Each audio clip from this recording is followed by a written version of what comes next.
வணக்கம். இந்திய நேரப்படி மதியம் 1:30 மணி நிகழ்வுகள். முதலில் ஜெம் முதன்மை நிகழ்வுகளை காணலாம். தமிழர் தந்தை சீபா ஆதித்தனார் 118வது பிறந்த நாள். பல்வேறு அரசியல் கட்சி தலைவர்கள் மாலை அணிவித்து மரியாதை. அதிமுகவின் அமைப்பு செயலாளராக பண்ருட்டி ராமச்சந்திரன் நியமனம். அதிமுக ஒருங்கிணைப்பாளர் ஓ பன்னீர்செல்வம் அறிக்கை.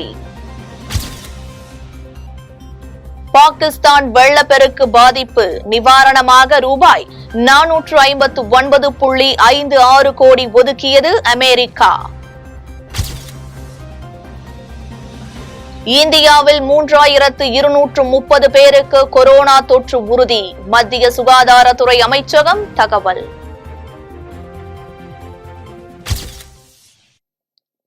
இனி விரிவான நிகழ்வுகளை காணலாம். தமிழர் தந்தை சீபா ஆதித்தனார் 118வது பிறந்தநாள் விழாவை அரசு சார்பில் வெகு விமர்சையாக கொண்டாடப்பட்டு வருகிறது. தினத்தந்திரி பத்திரிகை நிறுவனர் தமிழர் தந்தை சீபா ஆதித்தனாரின் 118வது பிறந்தநாள் விழா இன்று அரசு விழாவாக கொண்டாடப்படுகிறது. இதனை முன்னிட்டு சென்னை எழும்பூரில் அவரது சிலைக்கு கீழே உள்ள உருவப்படத்திற்கு தினத்தந்தி குழும தலைவர் பாலசுப்ரமணியன் ஆதித்தன், மாலை மலர் நிர்வாக இயக்குநர் ப சிவந்தி ஆதித்தன் ஆகியோர் மாலை அணிவித்து மரியாதை செலுத்தினர். இதனைத் தொடர்ந்து தமிழக அரசு சார்பில் அமைச்சர்கள் தகவல் தொழில்நுட்பத்துறை அமைச்சர் மனோ தங்கராஜ், மா சுப்பிரமணியன், சாமிநாதன், அனிதா ராதாகிருஷ்ணன், செய்தித்துறை அமைச்சர் சாமிநாதன் உள்ளிட்டோர் மரியாதை செலுத்தினர்.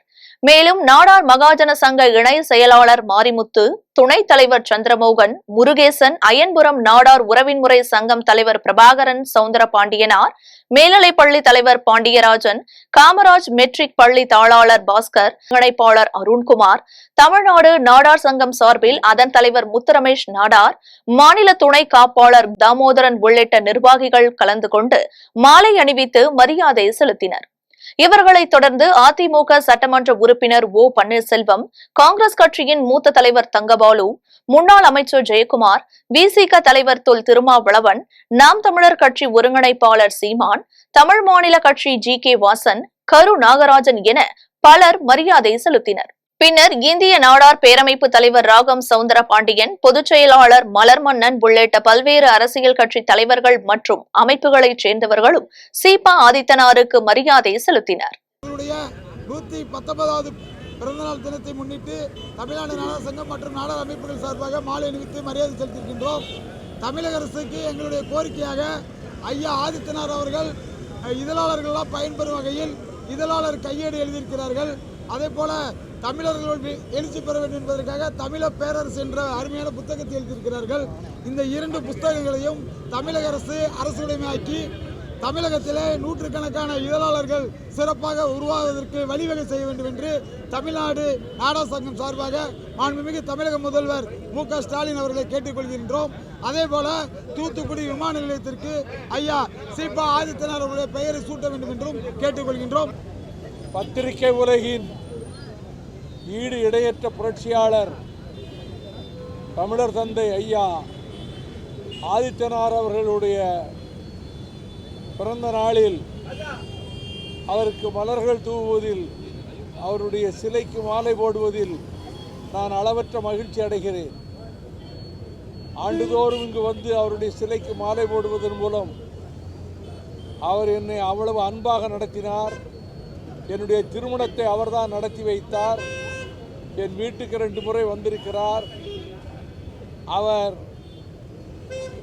சட்டமன்றத்தினுடைய அவைத்தலைவராக, சபாநாயகராக அறிஞர் அண்ணா அவர்களால் கொண்டு வரப்பட்டதற்கு பிறகு அகர முதல எழுத்தெல்லாம் ஆதிபகவன் முதற்றே உலகு என்ற முதல் குறளை சொல்லித்தான் முதல் நாள் சட்டசபையை அவர் தொடங்கினார். அந்த வழக்கம் இன்று வரை நீடித்து வருகிறது. தமிழ்நாடு, தமிழ் இனம், உடல் மண்ணுக்கு உயிர் தமிழுக்கு என்று வாழ்ந்தவர் ஐயா தமிழர் தந்தை ஆதித்தனார் அவர்கள் ஆவார்கள். அவர் சொந்த முயற்சியிலேயே சிங்கப்பூருக்கு சென்று பாரிஸ்டர் பட்டம் பெற்றவர். தொழிலிலே பொருளீட்டி அதை முழுக்க பத்திரிகை உலகத்திற்கும் தமிழ் உலகத்திற்கும் ஈழத்தமிழர்கள் வாழ்வுக்கும் ஈழத்தமிழர்களுக்கு உணர்ச்சி ஊட்டி ஊக்கமளித்து அவர்களை வளர்த்து விட்டவர் ஐயா ஆதித்தனார் அவர்கள் ஆவார்கள். இந்த மண் இருக்கிற வரை ஐயா ஆதித்தனார் அவருடைய புகழ் இருக்கும், அவருடைய பெருமை இருக்கும், அவருடைய தொண்டுகள் இருக்கும், அவருடைய சிறப்புகள் இருக்கும். தமிழர் தந்தை என்று தமிழக மக்களால் அன்போடு அழைக்கப்பட்ட நினைவில் வாழும் ஐயா சீபா ஆதித்தனார் அவர்களுடைய 118வது பிறந்த நாளை முன்னிட்டு தமிழக அரசின் சார்பில் மாண்புமிகு முதலமைச்சர் அண்ணன் தளபதி அவருடைய ஆணைக்கிணங்க தமிழக அரசின் சார்பில் அவருக்கு மரியாதை செய்யப்பட்டிருக்கிறது. தமிழகத்தில் பாமர மக்களும் நாட்டு நடப்பை தெரிந்து கொள்ளக்கூடிய வகையில் பல ஆண்டுகளுக்கு முன்பே வாரம் இருமுறை பத்திரிகை என்கிற வகையிலும் மதுரை முரசு என்கிற வகையிலும் அதே போல் வாரம் ஒரு முறை என்கிற வகையில் இதழ்களை எல்லாம் துவக்கி ராணி போன்ற பத்திரிகைகளை துவக்கி அதற்கு பிறகு தினந்தோறும் அறிந்து கொள்ளக்கூடிய வகையில் தினத்தந்தி என்கிற வகையில் பாமர மக்களுக்கும் முதலில் பத்திரிகை உலகத்திலேயே படங்கள் போட்டு அதனுடைய விளக்கத்தை சொல்லி எளிய முறையில் மக்கள் புரிந்து கொள்ளக்கூடிய வகையில் செய்திகளை மக்களுக்கு வழங்கியவர் மரியாதைக்குரிய நினைவான ஐயா சீபா ஆதித்தனார் அவர்கள். பத்திரிகை உலகில் உச்சத்தை தொட்டது மட்டுமல்ல, அவர் துவங்கிய அந்த பத்திரிகை மூலம் இன்றைக்கு தந்தி என்கிற வகையில் தொலைக்காட்சி ஊடகங்கள் போன்ற ஊடகங்கள் இன்றைக்கு நாட்டு நடப்பை மூளை முடுக்கெல்லாம் எடுத்து செல்லக்கூடிய வகையில் அவருடைய நிர்வாகம், அவர் எண்ணிய எண்ணம், அவர் கண்ட கனவு இன்றைக்கு நிறைவேறி இருக்கிறது. அவருடைய புகழ் இந்த மண் இருக்கும் வரை, இந்த மக்கள் இருக்கும் வரை என்றைக்கும் ஓங்கி நிற்கும். எனவே ஐயா சீபா ஆதித்தனாருடைய புகழ் ஓங்கிய. தமிழகத்தில் தொடர் பெட்ரோல் குண்டு வெடிப்புகள் புதிய மாடலாக உருவெடுத்துள்ளது. அதனுடைய தொடர்ச்சி 10 மாவட்டங்களுக்கு மேல் பாதித்ததை நான் இங்கே சுட்டிக்காட்ட விரும்புகிறேன். இந்த சம்பவங்களிலே முதலிலே மௌனம் காத்த அரசு, பின்பு காவல்துறை அதை வேடிக்கை பார்த்தது. தாமதமாக நடவடிக்கை எடுத்த காரணத்தினால் அனைத்து தரப்பு மக்களும் அரசின் மீது நம்பிக்கை இழந்திருக்கிறார்கள் என்பதை குறிப்பிட விரும்புகிறேன். 80 வருடங்களுக்கு முன்பே நாட்டு மக்கள் பாமரனும் அனைத்து செய்திகளை தெரிந்து கொள்ள வேண்டும் என்பதற்காக தினத்தந்தியின் மூலம் அந்த வசதியை படைத்த பெருமை ஐயா ஆதித்தனார் அவர்களை சாரும். சட்டமன்ற உறுப்பினராக, சபாநாயகராக, அமைச்சராக தமிழுக்கும் தமிழகத்திற்கும் அவர்கள் ஆற்றிய பணியை இந்த நல்ல நாளிலே நன்றியோடு நினைத்து பார்க்கிறோம். அவர்களது புகழுக்கு பெருமை சேர்க்கும் வகையிலே தமிழ் மாநில காங்கிரஸ் கட்சி இன்று அவர்களது திருவுருவச் சிலைக்கு மாலை அணிவித்து மரியாதை செலுத்தியிருக்கிறது. தமிழகத்தின் மாபெரும் தலைவர்களில் ஒருவரான தமிழர் தலைவர் சீபா ஆதித்தனார் அவர்களுடைய பிறந்த நாளில் அவரை வணங்குவதும் அவருக்கு மலரஞ்சலி செலுத்துவதும் தமிழ்நாடு காங்கிரஸ் கட்சியின் கடமையாக கருதுகிறோம். தமிழ்நாட்டில் தலைவர் சீபா ஆதித்தனார் அவர்கள் எடுத்த எழுத்து இயக்கம், பத்திரிகை இயக்கம் அவரால் போற்றப்பட்டு வளர்க்கப்பட்டு இன்றைக்கு தமிழர்கள் தலைந்து நிற்கின்ற உயர்ந்த இடத்திற்கு மாறுவதற்கு வாய்ப்பாக அமைந்திருக்கிறது. என்றென்றும் தலைவர் சீபா ஆதித்தனாருடைய புகழ் ஓங்கும், நிலைத்திருக்கும். தமிழ்கூர் நல்லுலகம் அவரை எப்பொழுதும் வணங்கி வாழ்த்தும் என்பதை அன்போடு தெரிவிக்கிறோம். அவர் புகழ் வாழ்க. அவர் வழியில் நாம் தொடர்ந்து பணியப்போம். தமிழ் இனத்தை காப்போம், தமிழகத்தை காப்போம், தமிழ் மொழியை காப்போம். நன்றி. அதிமுகவின் அமைப்பு செயலாளராக பண்ருட்டி ராமச்சந்திரனை நியமித்து ஓ பன்னீர்செல்வம் அறிக்கை வெளியிட்டுள்ளார். அதிமுகவில் ஒற்றை தலைமை சர்ச்சை வெடித்ததற்கு பின்பாக பொதுக்குழு நீதிமன்றம் வழக்கு என தொடர்ந்து சர்ச்சை நீடித்த வண்ணம் இருந்து வந்தது. இதனைத் தொடர்ந்து அதிமுகவின் இடைக்கால பொதுச் செயலாளராக இபிஎஸ் அறிவிக்கப்பட்டாலும் ஓபிஎஸ் மற்றும் அவரது ஆதரவாளர்கள் இதற்கு மறுப்பு தெரிவித்து தொடர்ந்து நீதிமன்றத்தில் வழக்கு தொடர்ந்து வருகின்றனர். மேலும் மூத்த அரசியல் தலைவரும் முன்னாள் அமைச்சருமான பன்ருட்டி ராமச்சந்திரன் எடப்பாடி பழனிசாமிக்கு எதிராக பல்வேறு கருத்துக்களை தெரிவித்து வந்த நிலையில் அது பெரும் சர்ச்சையை ஏற்படுத்தியது. இந்நிலையில் ஒருங்கிணைப்பாளர் ஓ பன்னீர்செல்வம் வெளியிட்டுள்ள அறிக்கையில் மூத்த அரசியல் தலைவரும் முன்னாள் அமைச்சருமான பன்ருட்டி ராமச்சந்திரனை அதிமுக அமைப்பு செயலாளராக நியமித்துள்ளதாக குறிப்பிட்டுள்ளார். மேலும் அதிமுகவினர் அனைவரும் அரசியல் ஆலோசகருக்கு முழு ஒத்துழைப்பு நல்கிட வேண்டும் என்றும் வலியுறுத்தியுள்ளார்.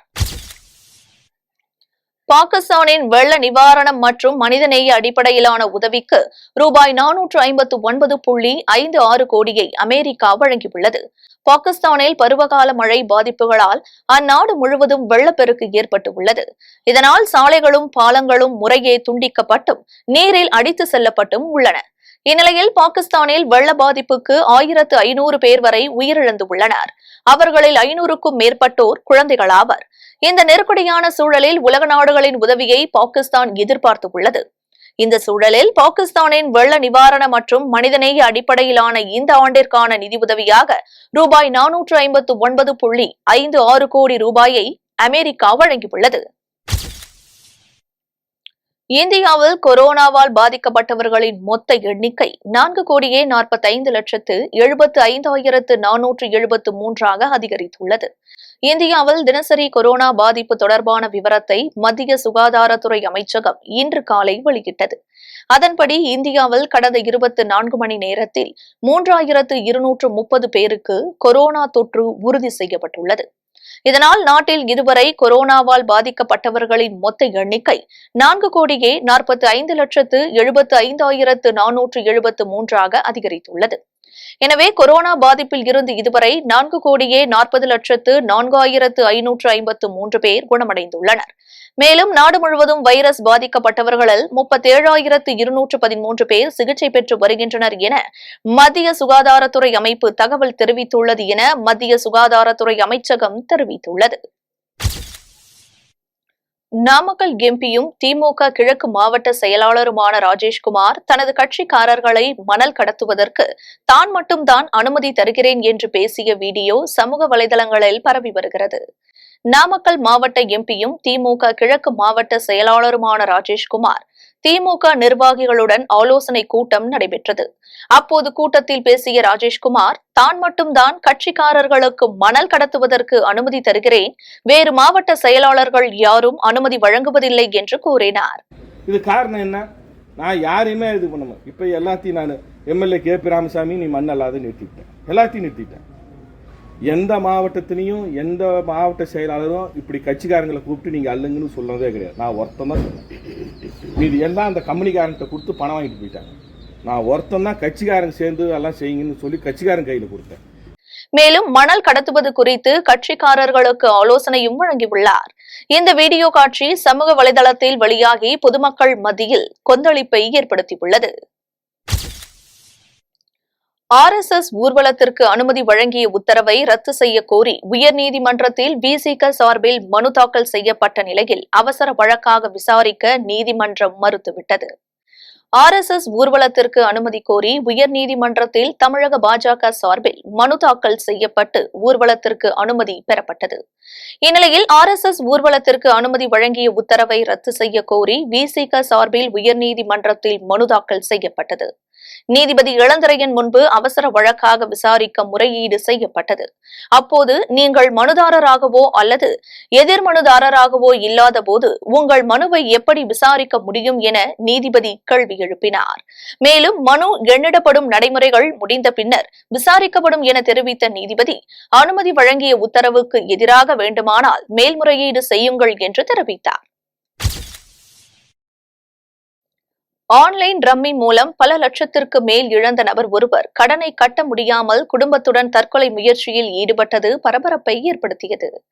சேலம் மாவட்டம் காடையாம்பட்டி தாலுகாவில் உள்ள தின்னப்பட்டி கிராமத்தைச் சேர்ந்த 32 வயதான சதீஷ்குமார் திருச்சியில் உள்ள தனியார் டயர் நிறுவனத்தில் வேலை செய்து வருகிறார். இவருக்கு திவ்யா என்ற மனைவியும் ரிதேஷ் என்ற 6 வயதில் ஆண் குழந்தையும் உள்ளனர். இந்நிலையில் சதீஷ்குமார் ஆன்லைன் மூலம் ரம்மி விளையாடியதில் பல லட்சம் ரூபாய்க்கு இழந்துள்ளதாக கூறப்படுகிறது. மேலும் ஆன்லைன் ஆப் மூலம் கடன் பெற்றும் ரம்மி விளையாடியதாக கூறப்படுகிறது. பெற்ற கடனை 15 லட்சம் ரூபாய் வரை அடைத்துள்ள நிலையில் மேலும் நிறுவன ஊழியர்கள் சதீஷ்குமாரை போனில் அழைத்து பணம் கட்ட வேண்டும் என்று மிரட்டல் விடுத்ததாக கூறப்படுகிறது. இதனால் மனமுடைந்த சதீஷ்குமார் மனைவி மற்றும் மகனை அழைத்துக் கொண்டு ஓமலூர் பேருந்து நிலையம் அருகே உள்ள தனியார் லாட்ஜில் அறையெடுத்து தங்கியுள்ளார். அங்கு மயக்க மாத்திரைகளை சாப்பிட்ட 3 பேரும் அறையிலேயே மயங்கி கிடந்துள்ளனர். தற்போது அவர்கள் மீட்கப்பட்டு மருத்துவமனையில் சிகிச்சைக்காக அனுமதிக்கப்பட்டுள்ளனர். மதுரையில் நடைபெற்ற மிஸ்டர் மதுரை, மிஸ்டர் தமிழ்நாடு ஆணழகன் போட்டியில் 500க்கும் மேற்பட்ட இளைஞர்கள் பலர் கலந்து கொண்டனர். மிஸ்டர் மதுரை ஆணழகன் தேர்வு மற்றும் மாநில அளவிலான போட்டி தெப்பக்குளம் பகுதியில் உள்ள தனியார் மஹாலில் நடைபெற்றது.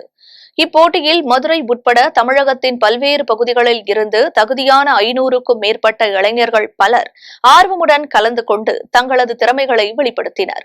இதில் முதல் பரிசு பெற்ற மணிகண்டன் என்பவர் மிஸ்டர் தமிழ்நாடு 2022 பட்டம் வென்றார். அதனைத் தொடர்ந்து மிஸ்டர் மதுரை பட்டத்தை முகமது ஹசன் என்பவர் பெற்றார். சிறந்த ஜிம்கான விருது மதுரை அண்ணா நகர் நியூ வேர்ல்ட் ஜிம்முக்கு வழங்கப்பட்டது. இதில் சிறப்பு விருந்தினராக கலந்து கொண்ட தமிழ்நாடு ஜல்லிக்கட்டு பேரவை மாநில தலைவரும் தொழிலதிபருமான ராஜசேகரன் உள்ளிட்ட பலர் கலந்து கொண்டனர். SDPI நிர்வாகிகளை காவல்துறை கைது செய்து வரும் விவகாரத்தில் முதல்வர் தலையிட வேண்டும் என SDPI கட்சியின் மாநில தலைவர் நெல்லை முபாரக் தெரிவித்துள்ளார். சென்னை மண்ணடியில் உள்ள கட்சியின் தலைமை அலுவலகத்தில் SDPI கட்சியின் மாநில தலைவர் நெல்லை முபாரக் செய்தியாளர்களை சந்தித்தார். அப்போது பேசிய அவர், மேலும் பெட்ரோல் குண்டு வீசிய விவகாரத்தில் எந்தவொரு தொடர்பும் இல்லாத கோவை மற்றும் சேலம் மாவட்டங்களில் SDPI கட்சியின் நிர்வாகிகளை தமிழக காவல்துறை கைது செய்துள்ளது. இந்நிலையில் SDPI கட்சியை பொறுத்தவரை ஒருபோதும் வன்முறைக்கு செல்லாத ஒரு கட்சி எனவும் சமூக நீதி குறித்து தொடர்ச்சியாக பேசி வரும் கட்சி எனவும் கூறினார். எனவே உடனடியாக முதல்வர் இந்த விவகாரத்தில் தலையிடவில்லை என்றால் இது ஒரு வரலாற்று பிழையாக மாறும் என்றும் தவறு செய்த நபர்களை கண்டறிந்து நடவடிக்கை எடுக்காமல் பாஜகவின் அழுத்தத்திற்கு உள்ளாகி கைது செய்வதை ஏற்றுக்கொள்ள முடியாது என்று தெரிவித்தார். SDPI கட்சியின் மாநில வர்த்தகரணி செயலாளர் கரீம் என்பவரை ஒரு இரவு ஒரு 300 போலீசாரோட நீங்க ஸ்டேஷனை கொண்டு போயிருக்கிறீங்க. எங்க கட்சியினுடைய நிர்வாகிகளுக்கு ஒரு போன் எடுத்து சொன்னா நாங்க உடனே வரப்போறோம். அப்படி தேடி கொண்டு போகணும் தேவை இருக்கா? நாங்கள் தலைவர்கள், இந்த சமூகத்திற்காக உழைப்பவர்கள். எங்கள் மடியில கனம் இல்லை, எங்களுக்கு வழியிலையும் பயம் இல்லை. எனவே இதுதான் நீங்க சொன்ன மாதிரி சோபா கரந்தாலஜி என்ன சொல்லுகிறார்களோ, பானு பிரதாப் சிங் என்ன சொல்றாங்களோ இதைத்தான் தொடர்ந்து சொல்லிட்டு இருக்காங்க. நான் கேட்பது SDPI துளியும் சட்டத்திற்கு புறம்பான ஒரு நடவடிக்கை இதுவரைக்கும் செய்ததா இல்லை, எந்த நீதிமன்றத்திலும் இதுவரை நிரூபித்ததாக இல்லை. இது போல உள்ள அவதூறை பாஜக அரசு சொன்னா அதுல ஒரு லாஜிக் இருக்கு, ஒன்றிய அரசு சொல்வதில் லாஜிக் இருக்கு. தமிழ்நாடு போலீஸ் ஏன் இது போல அவசர கோலத்துல இந்த மாதிரியான கைதுகளை செய்து சிறுபான்மை இயக்கங்களை, ஜனநாயக கட்சிகளை அதனுடைய குரல் விலையை நெரிக்க அது தயாராகுது என்பதுதான் எங்களுக்கு புரியல. சென்னை அரசு ஸ்டான்லி மருத்துவமனையில் சிகிச்சைக்காக தனது தாயுடன் வந்த பெண் ஒருவர் மாயமான சம்பவம் பெரும் பரபரப்பை ஏற்படுத்தியது. திருவள்ளூர் மாவட்டம் திருநின்றவூரைச் சேர்ந்த கணேசன் கூலி தொழிலாளியான இவரது மனைவி ரேவதி என்பவர் உடல்நலக்குறைவால் சென்னை அரசு ஸ்டான்லி மருத்துவமனையில் சிகிச்சைக்காக அனுமதிக்கப்பட்டார். அப்போது உதவிக்கு தனது மூத்த மகளான ரம்யாவை அழைத்து வந்தார். இந்நிலையில் ரம்யா கடைக்கு சென்று வருவதாக கூறி சென்றுள்ளார். பின்னர் வெகுநேரமாகியும் வராததால் உடனே காவல்துறையினருக்கு தகவல் தெரிவித்தனர். புகாரின் பேரில் காவல்துறையினர் அங்கு பதிவான CCTV காட்சிகள் கொண்டு ரம்யாவை தேடி வருகின்றனர். NIA-வை கைப்பாவையாக பயன்படுத்தும் ஒன்றிய அரசை கண்டித்து அரசியல் கட்சிகள் மற்றும் இஸ்லாமிய கூட்டமைப்பு சார்பாக ஆர்ப்பாட்டம் நடைபெற்றது. தஞ்சாவூர் மாவட்டம் கும்பகோணத்தில் PFI, SDPH இயக்கங்களின் நிர்வாகிகள் சட்டத்திற்கு புறம்பாக கைது செய்யப்படுவதை கண்டித்து இஸ்லாமிய இயக்கங்கள் சார்பில் கண்டன ஆர்ப்பாட்டம் நடைபெற்றது. இந்த ஆர்ப்பாட்டத்தில் பெண்கள், ஆண்கள் என 500க்கும் மேற்பட்டோர் கலந்து கொண்டு மத்திய அரசை கண்டித்து ஆர்ப்பாட்டத்தில் ஈடுபட்டனர். போராட்டத்தில் ஈடுபட்டவர்களை காவல்துறையினர் கைது செய்ய முயன்றபோது காவல்துறையினருக்கும் ஆர்ப்பாட்டக்காரர்களுக்கும் இடையே தள்ளுமுள்ளு ஏற்பட்டது. இதனால் அப்பகுதியில் பெரும் பரபரப்பு ஏற்பட்டுள்ளது. நவராத்திரியையொட்டி 15வது ஆண்டாக ஈரோட்டில் 350 வகையான 4000த்திற்கும் மேற்பட்ட கொலு பொம்மைகளை வைத்து பொதுமக்கள் வழிபாடு நடத்தினர். ஈரோடு கருங்கல்பாளையம் பகுதியில் உள்ள மருத்துவர் ரமேஷ் அனிதா தம்பதிகள் 350 வகையான 4000த்திற்கும் மேற்பட்ட கொலு பொம்மைகள் வைத்து வழிபட்டனர்.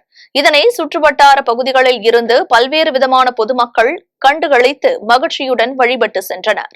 எங்க வீட்டு ஈரோடுல திருநகர் காலனியில இருக்கு. எங்கள் வீட்டில் இந்த வருடம் 15வது வருடம் அந்த நவராத்திரி விழா கொண்டாடி ஆரம்பிச்சிருக்கோம். இது நம்ம வீட்டு கொலு, அதனால் நீங்கள் எல்லோரும் வந்து கலந்துக்கணும்னு நாங்கள் ரொம்ப கேட்டுக்கிறோம். என்ன ஏன் எல்லாத்தையும் நாங்கள் கூப்பிட்றோம் அப்படின்னா, இங்கே அனைத்து தெய்வங்களையும் எங்களுக்கு தெரிஞ்சு இருக்கிற அனைத்து தெய்வங்களையும் நாங்கள் இங்கே வடிவமைச்சு கொண்டு வச்சுருக்கோம். இந்த கொலுவுக்கு வரதுனால என்ன பலன்றதை விட என்ன நம்ம கிடைக்கும் அப்படின்னா, நல்ல ஆத்ம திருப்தி, நல்ல சந்தோஷம், குழந்தைங்களுக்கான படிப்பு விஷயங்கள், உறவு, கலாச்சாரம், பண்பாடு, இது எல்லாத்தையும் மேலோங்கும். ஏன்னு கேட்டால் இப்போ எல்லாருமே சின்ன சின்ன குடும்பமாக இருக்கும். இங்கே வரும்போது எல்லாரும் ஒன்றுக்கு ஒன்று தெரிஞ்சுக்கிற வாய்ப்பு கிடைக்கும். சாமியை பார்க்கும்போது இந்த சாமி அப்படின்னு சொல்கிறோம், ஆனால் பட் அது என்ன உருவத்தில் இருக்குன்ற நிறைய பேருக்கு நிறைய சாமி தெரியும். இங்கே வந்து அந்த தெய்வங்களை பார்த்து வணங்கி ஆசீர்வாதம் வாங்கணுங்கிறதுக்காக தான் இந்த கொலு வச்சுருக்கோம். எங்கள் ஏரியாவில் இங்கே கொலுன்னா நிறைய பேருக்கு தெரியாமல் இருந்தது. இப்போ எப்போ நவராத்திரி வரும் அப்படின்னு சொல்லி வெயிட் பண்ணி எல்லாரும் வந்துருவோம். தொண்டி அருகே கோவில் திருவிழாவை முன்னிட்டு நடந்த பாய்மர படகு போட்டியில் கலந்து கொண்ட 2 படகுகள் கவிழ்ந்து விபத்துக்குள்ளானது. ராமநாதபுரம் மாவட்டம் தொண்டி அருகே புதுப்பட்டினம் ஊராட்சிக்கு உட்பட்ட கண்கொள்ளான்பட்டினம் கிராமத்தில் ஸ்ரீ அகோர வீரபத்ர சுவாமி கோயில் அமைந்துள்ளது. இக்கோயிலின் 77ஆம் ஆண்டு திருவிழாவை முன்னிட்டு பாய்மர படகு போட்டி புதுப்பட்டினம் ஊராட்சி மன்ற தலைவர் முஸ்தபா மற்றும் உதயச்சந்திரன் ஆகியோர் தலைமையில் நடைபெற்றது. இதில் தொண்டி, நம்புதாளை, புதுப்பட்டினம், முள்ளிமுனை, திருப்பாலைக்குடி ஆகிய பகுதியில் இருந்து 204 வீரர்கள் 34 படகுகளில் கலந்து கொண்டனர். படகு ஒன்றுக்கு 6 வீரர்கள் என நடைபெற்ற இந்த போட்டியில் 2 படகுகள் கடலில் கவிழ்ந்து விபத்துக்குள்ளானது. இதில் வீரர்கள் 12 பேர் அதிர்ஷ்டவசமாக காயங்கள் இன்றி உயிர் தப்பினர். போட்டியில் வெற்றி பெற்ற வீரர்களுக்கு கேடயமும் பரிசுத் தொகையும் வழங்கப்பட்டது. திருவாடானை அருகே பயணிகள் நிழற்குடை சிதிலமடைந்து காரைகள் பெயர்ந்து விழுவதால் பொதுமக்கள் அச்சமடைந்துள்ளனர். ராமநாதபுரம் மாவட்டம் திருவாடானை அருகே குருந்தங்குடியில் கடந்த 1 வருடமாக பயணிகள் நிழற்குடை சிதிலமடைந்து விரிசல் ஏற்பட்டு காரைகள் பெயர்ந்து விழுந்து வருகின்றன. இதனால் பேருந்துக்காக காத்திருக்கும் பயணிகள் மற்றும் மாணவர்கள் உள்ளே அமர்வதற்கு அச்சம் தெரிவிக்கின்றனர். எனவே ஆபத்தான நிலையில் உள்ள இந்த பயணிகள் நிழற்குடையை அகற்றிவிட்டு புதிதாக நிழற்குடையை விரைந்து அமைத்து தர வேண்டும் என சமூக ஆர்வலர்கள் மற்றும் பயணிகள் கோரிக்கை விடுத்துள்ளனர். துறைப்பாக்கத்தில் உள்ள TP ஜெயின் கலை மற்றும் அறிவியல் கல்லூரியில் பாஜக சார்பில் கிரிக்கெட் போட்டி நடைபெற்றது. சோழிங்கநல்லூர் தொகுதிக்கு உட்பட்ட துறைப்பாக்கத்தில் TP ஜெயின் கலை மற்றும் அறிவியல் கல்லூரி உள்ளது. இந்த கல்லூரி மைதானத்தில் பாஜக சார்பில் துறைப்பாக்கம் மண்டல் சார்பில் பிரதமர் மோடியின் 72வது பிறந்த தினத்தை முன்னிட்டு மெகா கிரிக்கெட் போட்டி நடைபெற்றது. இளைஞர் அணி தலைவர் ராஜேஷ் ஏற்பாட்டில் 16 அணிகள் பங்கு பெற்ற போட்டியில் சிறப்பு அழைப்பாளராக மாநில செயலாளர் சூர்யா, மாநில துணைத் தலைவர் ராஜசேகர், மண்டல் தலைவர் பாஸ்கர் உள்ளிட்டோர் கலந்து கொண்டனர். மேலும் போட்டியில் வெற்றி பெற்ற அணிக்கு பரிசு மற்றும் கோப்பைகளை வழங்கி பாராட்டினர்.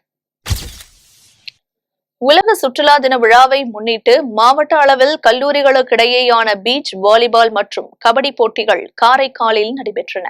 புதுச்சேரி யூனியன் பிரதேசம் காரைக்கால் கடற்கரையில் சுற்றுலா பயணிகளை கவரும் விதமாக பல அம்சங்களை உருவாக்கும் முயற்சியில் மாவட்ட நிர்வாகம் ஈடுபட்டுள்ளது.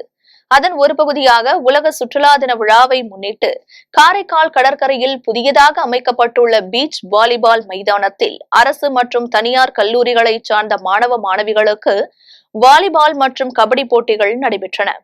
ஆண்கள் பிரிவில் 13 அணிகளும் பெண்கள் பிரிவில் 14 அணிகளும் பங்கேற்றன. வெற்றி பெறும் அணிகளுக்கு பரிசுகள் வழங்கப்பட உள்ளது குறிப்பிடத்தக்கது. உசிலம்பட்டி பசும்பொன் முத்துராமலிங்க தேவர் சிலையருகே CITU சங்கத்தின் 50வது பொன்விழா ஆண்டை முன்னிட்டு செஞ்சட்டை பேரணி நடைபெற்றது. CITU மாநில தலைவர் சவுந்தரராஜன் தலைமையில் நடைபெற்ற இந்த பேரணிக்கு மதுரை மாவட்ட செயற்குழு உறுப்பினர் செல்லக்கண்ணு மற்றும் மத்திய சங்க துணைத் தலைவர் சிவகுமார் ஆகியோர் முன்னிலை வகித்தனர். சங்கத்தின் கொடியேற்றி வைத்து இனிப்புகள் வழங்கப்பட்டன. இதனையடுத்து நடைபெற்ற கூட்டத்தில் போக்குவரத்து கழகத்தில் உள்ள பழைய பேருந்துகளை அகற்றி புதிய பேருந்துகளை வாங்கவும், பயணிகளின் கூட்ட நெரிசலை போக்குவதற்கு கூடுதல் பேருந்துகளை இயக்கவும் உள்ளிட்ட பல கோரிக்கைகளை வலியுறுத்தினார். மாவட்ட தலைவர் அழகர்சாமி, பொதுச் செயலாளர் கனகசுந்தர், உசிலம்பட்டி கிளை தலைவர் பாண்டி மற்றும் CITU தொழிற்சங்க நிர்வாகிகள் இதில் கலந்து கொண்டனர்.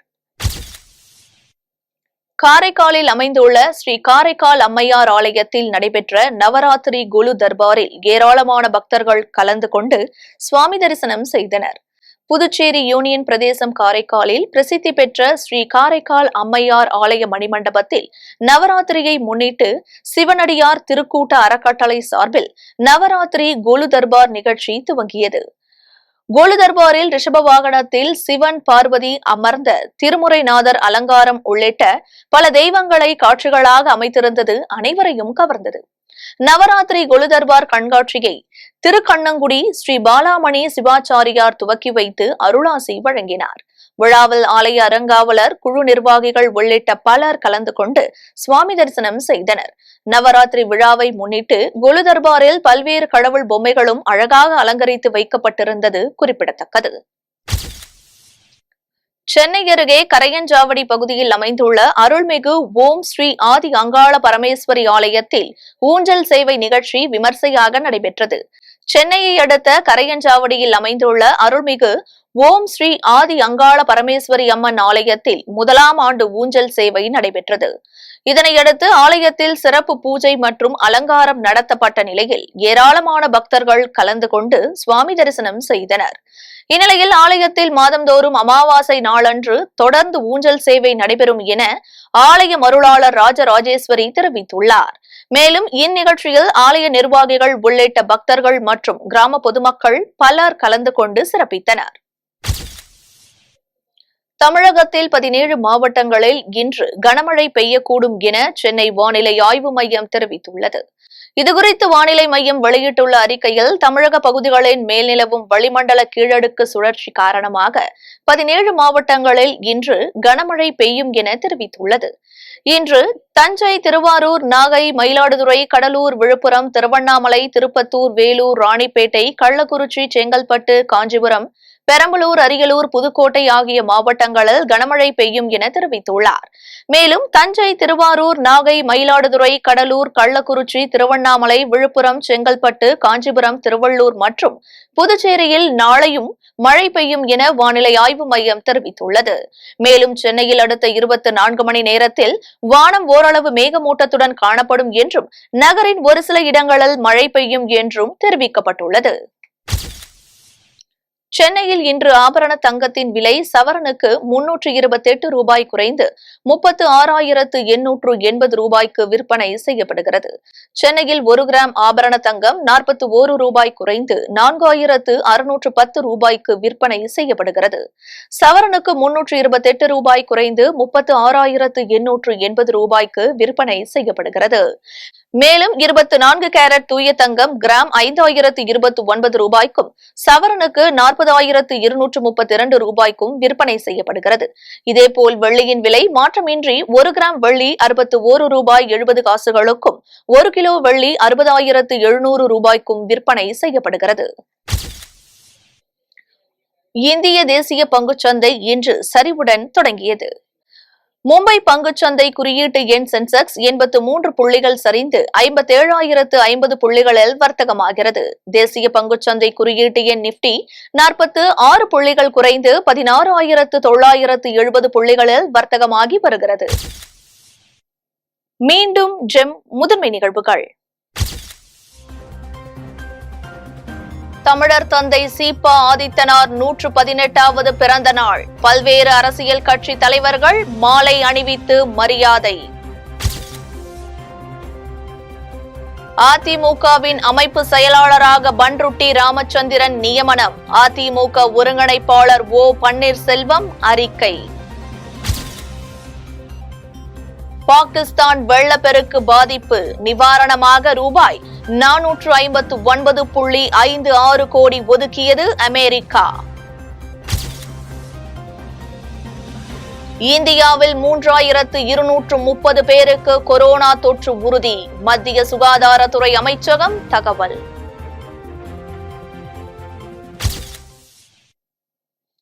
இத்துடன் ஜெம் நிகழ்வுகள் நிறைவடைகின்றன. மீண்டும் நிகழ்வுகளை காண இணைந்திருங்கள் ஜெம் தொலைக்காட்சியுடன். நன்றி, வணக்கம்.